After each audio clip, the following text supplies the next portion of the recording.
Hola colega, bienvenido y bienvenida a este curso de auditoría y este video se trata de pruebas sustantivas de auditoría.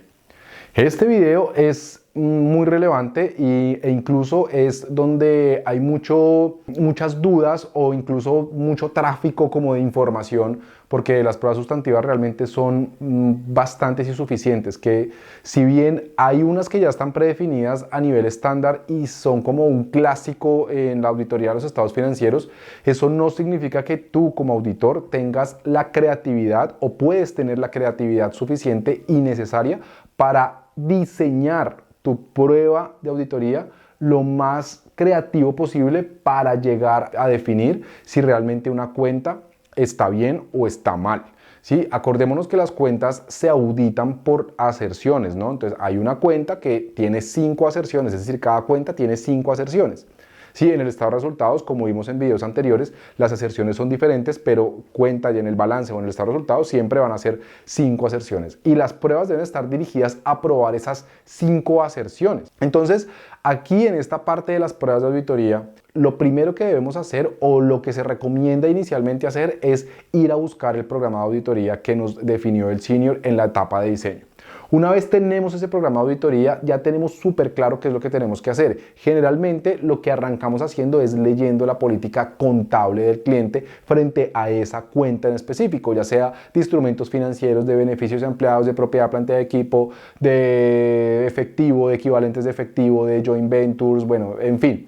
Dependiendo de lo que vayas a auditar, pues lo primero que tienes que conocer es la política contable. Acordémonos que en este mundo de las NIF, cada empresa es un mundo diferente y cada empresa tiene como su propia ley de hacer contabilidad. Si bien hay un estándar de norma internacional que tú debes conocer para saber si se salieron del estándar o no, pero si bien el estándar es muy amplio y ahí tiene diferentes formas de poder ejecutarlo, por eso lo primero que tienes que hacer es leer la política contable y documentar esa lectura de política contable. Una vez tengas esa lectura y una vez tengas ese resumen dentro de tu papel de trabajo, entonces la primera parte se va a llamar, la primera, digamos que la hoja, eso generalmente lo hacemos en Excel, la primera hoja lo vamos a llamar programa de auditoría y en el programa de auditoría al frente vas a decir políticas contables. Abajo en el programa de auditoría es desarrollar sumarias. ¿Qué son las sumarias? Las sumarias no es más o no son más que el detalle de las cuentas. ¿Qué significa el detalle de las cuentas? Cuando nosotros vemos un estado financiero, el estado financiero está a nivel de efectivo, es decir, está a nivel de norma de contabilidad. Es decir, si estamos hablando de NIF, el balance está a nivel de la norma, de efectivo, equivalentes de efectivo, instrumentos financieros, beneficios asociados, es decir, debe estar a nivel de esa cuenta y cada norma pues tiene un valor específico o cada norma tiene una cuenta en el balance y tiene un valor específico. La sumaria es coger esa cuenta en específico y detallarla. Entonces, ¿qué es detallarla? Pues generalmente en los códigos, dependiendo del código en el país donde estés auditando, los códigos pueden ir del 1 al 9, ¿sí? o la cuenta contable va del 1 al 9, donde en cada país es diferente. Por ejemplo, en Colombia el 1 es el activo, en otros países el 1 incluso puede ser el patrimonio, ¿no? Como en Bélgica, que el 1 arranca con el tema del patrimonio. Pero bueno, eso ya se llama el plan único de cuentas o como le queramos llamar, que en otras se llama como el dashboard de cuentas, o bueno, como quieran llamarle. Pero son los códigos contables de cada una de las cuentas y cada una de las cuentas generalmente tienen un padre y tiene un hijo, ¿no es cierto? Entonces aquí en el estado financiero estamos viendo el padre y en la sumaria lo que hacemos es colocar los hijos, es decir, el detalle de esa gran cuenta, porque el efectivo, por ejemplo, puede estar desglosado en cajas de almacén o en cajas del punto de venta, en bancos, puede estar en efectivo restringido, desglosado en efectivo restringido, seguramente en fiducias que son equivalentes de efectivo, ¿no es cierto? También, entonces, el efectivo y equivalentes de efectivo deben estar desglosados. Entonces, ese detalle, pues lo podemos ver y dentro de ese detalle lo que vamos a probar es cada una de las cuentas o cada una de las subcuentas, como podemos llamar acá, y esas subcuentas ya tienen cada uno del detalle. Entonces, tenemos que ir a conseguir los extractos bancarios, los certificados, los terceros, es decir, todo lo que hayamos diseñado en el programa tenemos que ir a documentar. Dependiendo de lo que se haya elaborado o colocado en el programa de auditoría en la etapa de diseño, sobre eso es que se hacen las sumarias. Es decir, que si bien hay una sumaria general donde está el detalle, es decir, está la cuenta padre y esa cuenta padre abajo se detalla, sobre cada prueba se debe después o sobre cada cuenta se debe crear su propia evidencia para poder probar que realmente esa cifra que está ahí es cierta o no, ya sea probando, por ejemplo, las partidas conciliatorias o las conciliaciones bancarias, si ya estamos hablando de efectivos, si estamos hablando de instrumentos financieros de deudores o de cuentas por cobrar, pues entonces ahí tendríamos que estar probando las edades de cartera, calculando el costo amortizado o recalculando más bien el costo amortizado, haciendo recálculos para probar o para verificar que lo que el cliente tiene en el estado financiero o en el balance sheet o en el trial balance es realmente lo que es. Entonces todo eso lo tenemos que comenzar a probar. Cada una de las aserciones de la auditoría, por eso es tan importante, por ejemplo, en el tema de las cuentas por cobrar, vamos a colocar el ejemplo de las cuentas por cobrar, las aserciones. Entonces, por ejemplo, miremos la existencia de las cuentas por cobrar en aserciones. Entonces, ¿qué es lo que tienes que probar en existencia de las cuentas por cobrar? Pues que las cuentas por cobrar existan. Entonces, ¿cómo se hace que una cuenta por cobrar exista? Porque tiene un contrato o porque tiene un título valor, en su defecto una factura radicada, o más bien que cumpla con los requisitos de ser un título valor que en los diferentes países tiene diferentes requisitos. Por ejemplo, que tenga un sello, que tenga una firma, y ahorita, por ejemplo, con la facturación electrónica, que tenga el acuse de recibido. Entonces toca revisar la tecnología que define que realmente se recibió o no se recibió esa factura. Entonces ahí tenemos que comenzar a medir la existencia. Sobre eso, si son muchas facturas, pues te tocaría hacer una muestra y verificar que las facturas que estén dentro de tu muestra estén todas aceptadas o recibidas por el cliente. Si te sale una, entonces vuelves a hallar otra muestra, y si te salen otras con fallas, definitivamente ya es algo que toca decirle al cliente, extrapolarlo y decir, mire, si yo dentro de mi muestra encontré que tantas no tenían radicado, entonces la existencia de su cartera puede estar perjudicada en tanto por ciento. Entonces por ejemplo, se le puede sacar un ajuste al cliente. Después, entonces, el tema de la evaluación. Podemos tener cuentas por cobrar en otras monedas como dólares o euros, y esa conversión que hacemos generalmente a final de mes, pues debe estar adecuada, debe ser adecuada. Entonces ahí, por ejemplo, la evaluación de los instrumentos financieros. Dentro de la evaluación de los instrumentos financieros, que son los instrumentos financieros de deudores, también, por ejemplo, está el cálculo del costo amortizado, que es traer a valor presente las cuentas por cobrar, y para eso es muy importante entender y revisar la política contable, porque en la política contable se define el margen a lo que se le va a calcular costo amortizado, que generalmente es a los socios o a las cuentas por cobrar de terceros indiferentes que son muy a largo plazo. Generalmente a la cartera que es tradicional o viva del negocio no se le calcula costo amortizado, porque finalmente las empresas, o generalmente en pymes o para pymes, lo que se hace es buscar el retorno del recurso de la venta. No se busca tener ingresos por tener ese título valor, como esperar a que el título valor incremente o ganar intereses sobre ese título valor.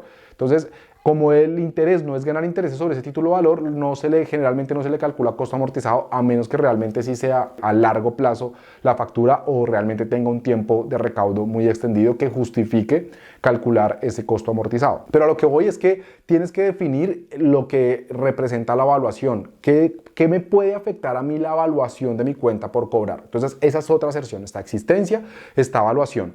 Por el otro lado está dentro del balance, por ejemplo, la integridad. Entonces, la integridad para las cuentas por cobrar es que todas las cuentas por cobrar estén incluidas y que no sobre ni falte ninguna.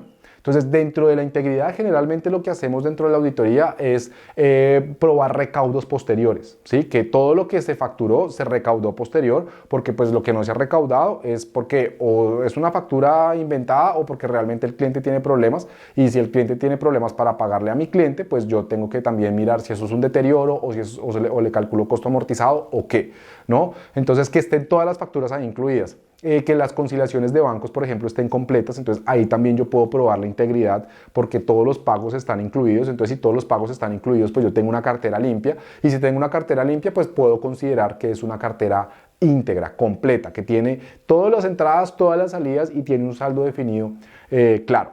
Después de ahí, por ejemplo, también están los derechos y las obligaciones, que es otra aserción. Entonces, existencia, evaluación, integridad y derechos y obligaciones, que en este caso pues es más un derecho que una obligación.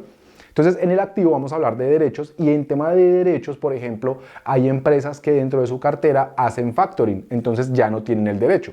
Realmente ese derecho lo tiene otra persona. Entonces, como ya no tienen ese derecho, tú tienes que realmente registrar que el factoring pague o lo que sea, o registrar el ingreso o cómo haya sucedido la transacción, pero eso puede pasar. A final o a un corte de periodo específico, el cliente ha vendido su factura, seguramente el factoring no le ha pagado o en su defecto le pagó, pero no se ha identificado la transacción, entonces eso puede suceder. Esto es simplemente un ejemplo, esto no significa que eso sí signifique el derecho, pero a lo que voy es que tengas claro eso, ¿no? Que en derechos y obligaciones, la asociación de derechos y obligaciones puede verse afectada por ese tipo de transacciones que tienes tú que entrar a identificar. Yo acá simplemente estoy diciendo como las más generales o las que generalmente uno se encuentra. Y para el tema de presentación y revelación, muchas veces, por ejemplo, la presentación no es más que esté bien presentado en el estado financiero.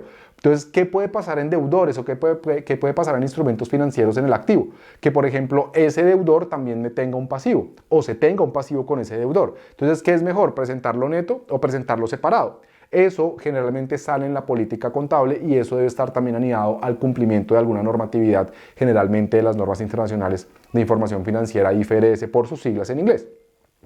Entonces eso tienes que revisarlo si se puede netear o no se puede netear, o se presenta positivo o se presenta negativo, y eso dice mucha información, pero generalmente si no tiene que ver con normatividades específicas en contabilidad, uno podría netear los terceros, porque si yo le debo y usted me debe, pues la cifra neta se puede revelar, se puede presentar incluso de esa manera. Pero lo más importante es que tú realmente puedas definir si está bien presentado y si está también bien revelado. Por ejemplo, la revelación es que por qué se neteó esa cuenta con el cliente o si es cliente y proveedor, entonces por qué se permite netear, a qué se deben, a qué corresponden esas transacciones, es decir, que esté una presentación y una revelación adecuada. Muchas veces dentro del estado financiero o esta aserción va más a nivel de estado financiero, porque es en el estado financiero donde nosotros realmente debemos entender las revelaciones adecuadas.